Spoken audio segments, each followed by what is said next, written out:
Once upon a time in Brittany there lived a nobleman who was marvelously praised, a fine, handsome knight who behaved nobly. He was loved by all of his neighbors, and he had a lovely wife. He had a wife, one of lovely appearance. He loved her and she loved him, but one thing was very confusing to her. During the week, he would be missing for 3 whole days, and she didn't know where he went or what My happened lord, to him. and dear love, I very much like to ask you one thing, if I dared, but I am so afraid of your anger that nothing frightens me more. My lady, go ahead and ask. There's nothing you could want to know that if I knew the answer I wouldn't tell you. By God, now I'm cured!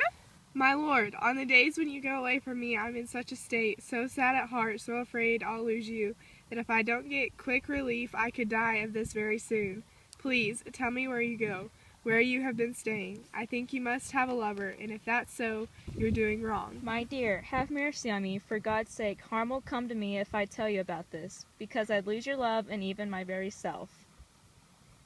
My dear, I become a werewolf. I go off into the great forest in the thickest part of the woods, and I live on the prey I hunt down. Do you undress or keep your clothes on? Wife, I go stark naked. Tell me, then, for God's sake, where your clothes are. That I won't tell you, for if I were to lose them and then be discovered, I'd stay a werewolf forever. I'd be hopeless until I get them back. That's why I don't want their hiding place to be known. My lord, I love you more than all the world. You mustn't hide anything from me or fear me in any way. That doesn't seem like you love me. For what sin of mine do you mistrust me about anything?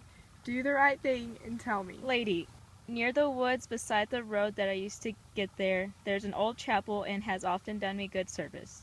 Under a bush there is a big stone hollowed out inside. I hide my clothes right there until The I'm lady ready heard to this come wonder home. and turned scarlet from fear. She was terrified of the whole adventure. Over and over, she considered how she might get rid of him. She never wanted to sleep with him again. There was a knight of that region who had loved her for a long time, who begged for her love and dedicated himself to serving her. She'd never loved him at all, nor pledged her love to him, but now she sent a messenger for him and told him her intention. My dear, cheer up. I shall now grant you without delay what you have suffered for. You'll meet with no more refusals. I offer you my love and my body. Make me your mistress. Thank you. I accept your promise. My husband goes into the forest and turns into a werewolf. He leaves his clothes behind a rock. If he does not have those clothes, he will stay a werewolf forever. Go into the forest and get my husband's clothes. So Bisclavret was betrayed, ruined by his own wife. Since people knew he was often away from home, they all thought this time he'd gone away forever, but could never find him. So they had to let matters stand.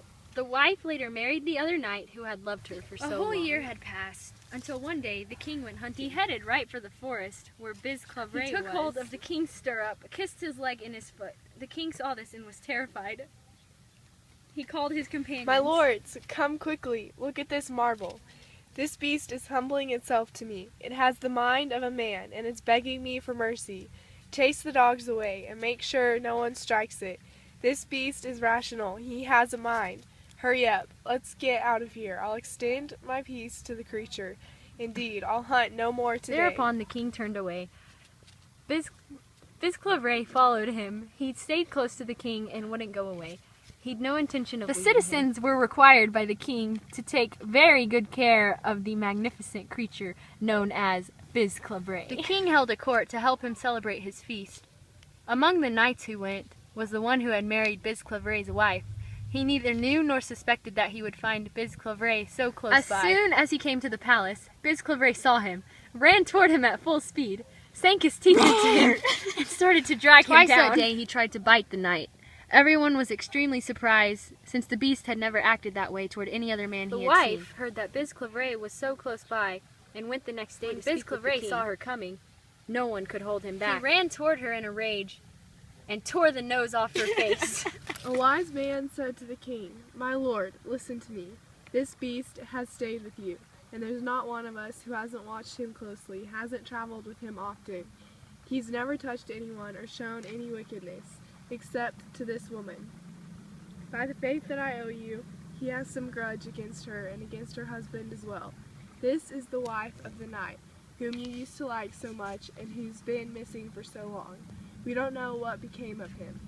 Why not put this woman to torture and see if she'll tell you why the beast hates her? Make her tell what she knows. We've seen many strange things happen. Upon finding out why Bisclavret attacked her, the king demanded the wife to bring back her husband's clothes. After the king received the clothes, he told Bisclavret to go change in the When he returned, the king found the nobleman laying on the bed in human form. The king banished the wife out of the country, and she ended up living in exile with And that is the story of Bisclavret.